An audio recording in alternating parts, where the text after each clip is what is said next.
أهلا بيك. تعرف الست دي؟ أكيد شفتها في أفلام قديمة كتير، وعينيك متعلقة بملامحها اللي مش بتتنسي. دي واحدة من الناس اللي أول لما تشوفها تقول أيوة أنا عارفها، بس في نفس الوقت ممكن ما تكونش عارف اسمها. طب تعرف إن الست دي هي الفنانة لولا صدقي؟ طب تستغرب لو قلتلك إنها اتجوزت 9 مرات؟ أيوة 9 جوازات كاملة، وكل جوازة كان ليها حكاية ورواية. طب تعرف كانت إيه علاقتها برشدي أباظة أو فريد الأطرش؟ علاقتها بيهم كانت مليانة مفاجآت وإشاعات. طب تعرف مين أبوها؟ مين أمها؟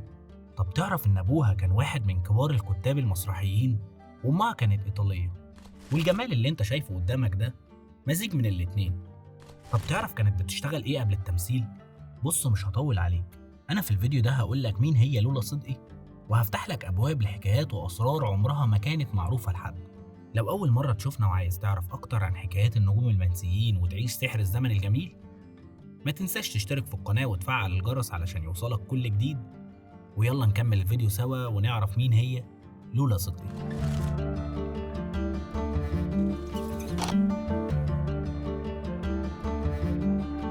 لولا أمين صدقي، أو زي ما اشتهرت بلولا صدقي، اتولدت في القاهرة يوم 27 أكتوبر 1923.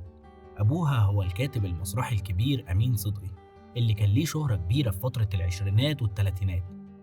وأمها كانت إيطالية، وده خلى ملامح لولا تكون مزيج ما بين الجمال الشرقي والأوروبي.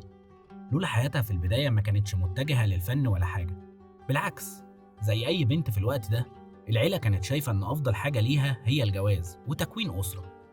وأول ما دخلت سن العشرينات سنة 1939 اتجوزت شاب من قرايبها.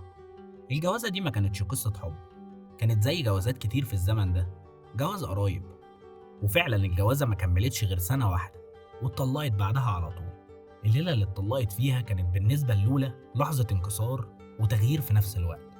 كانت محبطة مش قادرة تفهم حياتها رايحة على فين. في الوقت ده راحت لمالها الكيت كات، وده المكان اللي أختها صفية كانت بتشتغل فيه مغنية. لولا في اليوم ده شربت كتير، كانت مخمورة يعني، ومرة واحدة طلعت على المسرح من غير أي مناسبة وبدأت ترقص وتغني قدام الجمهور. الناس استغربوا الست دي بتعمل إيه؟ بس مدير الملهى بدل ما يستغرب قال لها انت في منتهى الجمال، وعرض عليها تشتغل عنده كراقصة ومطربة.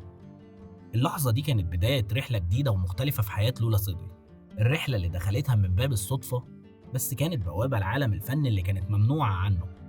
والدها كان رافض جدا دخولها الفن، لدرجة انه حبسها في البيت ومنعها حتى من الخروج. كان شايف ان الفن مش مناسب لبناته. لولا حاولت بكل الطرق انها تقنعه، بس مفيش فايدة. بس هنا بقى اتدخلت أختها صفية. صفية كان ليها دور كبير في تغيير حياة لولا، هي اللي شجعتها وقالت لها ليه لأ؟ ليه ما تجربيش؟ وقدمتها للريجيسير المشهور قاسم وجدي، وفعلا قاسم خدها معاه وقدمها لأحد الملاهي الليلية في القاهرة، وبدأت هناك تغني بالإنجليزي والفرنساوي، وده خلى الناس اللي بيحبوا يسمعوا لغات مختلفة يعجبوا بيها بسرعة. مش بس كده، لولا قبل ما تدخل بوابة السينما عدت على بوابة الإعلانات. كانت موديل في كتير من الإعلانات التجارية زي المياه الغازية والصابون، والشركات كانت بتستعين بيها طبعا علشان جمالها وملامحها المميزة اللي كانت بتجذب الجمهور.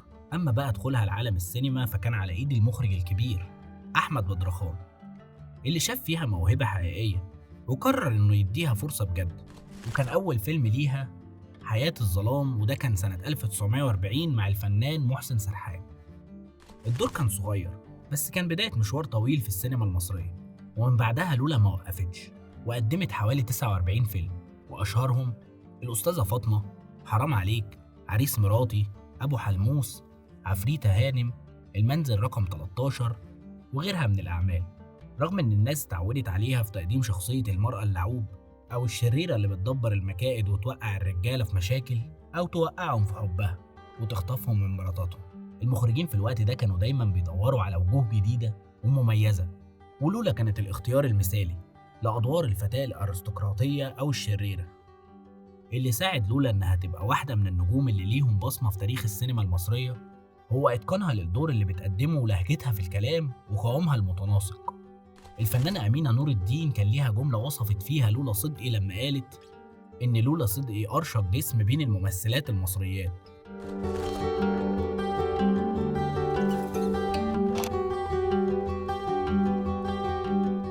صدقي كانت عاشقة للحب، نقدر نقول كانت بتحب على نفسها، أي حد تشتغل معاه تحبه. كانت دايما في حالة حب وعشق مستمر، طول الوقت قلبها بيتحرك ناحية حد. لكن واحدة من أغرب قصص الحب في حياة لولا كانت مع الفنان فريد الأطرش. القصة دي بدأت أثناء تصوير فيلم عفريتة هانم. لولا اللي كانت في قمة تألقها وقعت في حب فريد الأطرش. لولا ما حبتش تعبر له عن حبها بشكل مباشر، هي قررت تعرض عليه مشاعرها بطريقة ما تخليش الأمور واضحة قوي. بس فريد الأطرش فهم إن لولا بتحاول توصل له مشاعرها بطريقة غير مباشرة، بس هو كان ذكي في رد فعله، وبدل ما يخلي الأمور محرجة بينهم راح بكل لطف ولباقة وقال لها: أنا بحبك وبعتبرك زي أختي الصغيرة. وده خلى لولا تضطر تمسك نفسها وترد عليه بهزار وقالت له: ما كنتش أنا أولى وأحق إني أكون العفريتة بدل سامية جمال؟ بس فريد رد عليها برد ذكي وقال لها: أنت فعلا عفريتة، بس مش أي عفريتة، أنت عفريتة الفن. ورغم إنها ما قدرتش تكسب قلب فريد بالطريقة اللي كانت بتتمناها، إلا إن العلاقة بينهم فضلت مليانة ود واحترام، وكانوا بيقدروا بعض جدا في شغلهم.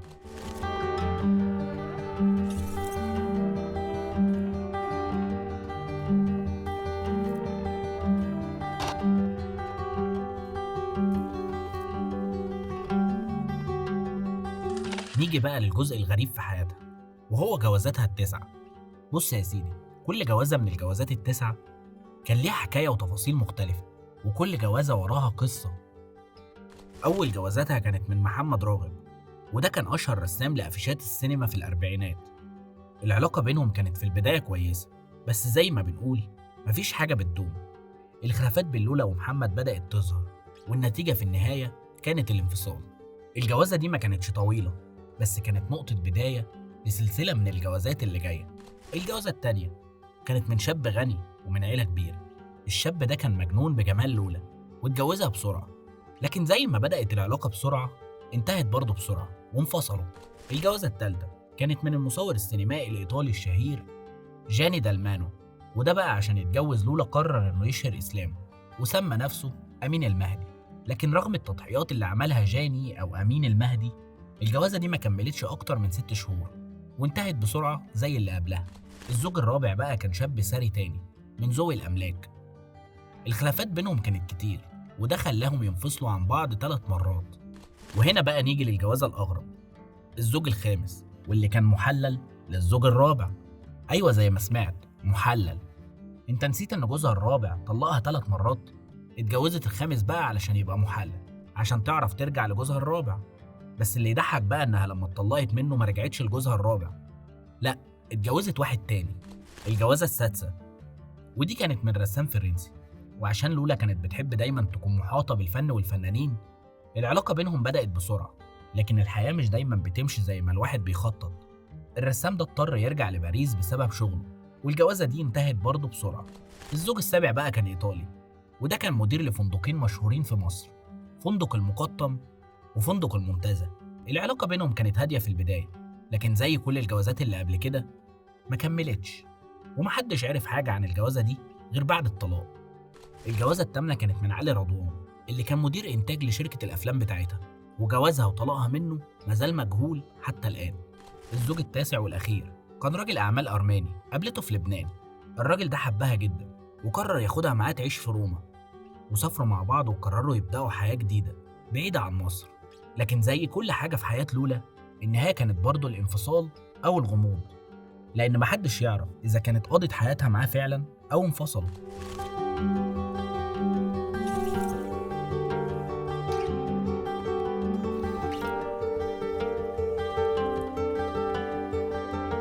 نيجي بقى لعلاقة لولا صدقي برشدي أباظة، ودي كانت واحدة من أكتر الحكايات اللي أثارت الجدل. في إشاعات كتير بتقول إنهم كانوا على علاقة حب لفترة طويلة، وإن كان في جواز سري بينهم، لكن مفيش تأكيدات واضحة على الموضوع ده. الأكيد إن العلاقة بينهم كانت قوية، لكن طبيعتها كانت غامضة بالنسبة للناس في الوسط الفني. في النهاية لولا صدقي رحلت عن دنيانا سنة 2001، وهي بعيدة عن الشهرة والأضواء اللي كانت جزء كبير من حياتها، لكنها هتفضل جزء من تاريخ السينما، وواحدة من الفنانات اللي رغم إن اسمهم ممكن يتنسي، لكن ملامحهم وأدوارهم هتفضل محفورة في ذاكرة الجمهور. ولو أنت كمان فاكر مشهد أو دور للولا صدقي، شاركنا بيه في التعليقات. واكتب لنا عن نجوم منسيين تحب إن احنا نتكلم عنهم. وبكده نكون وصلنا لنهاية الفيديو، لكن المتعة ما انتهتش هنا. عندنا فيديوهات تانية لنجوم عاشوا في الظل وآن الأوان نعرف حكايتهم. وما تنساش تشترك في القناة وتفعل علامة الجرس علشان يوصلك كل جديد وتكون دايما جوه الحكاية. سلام.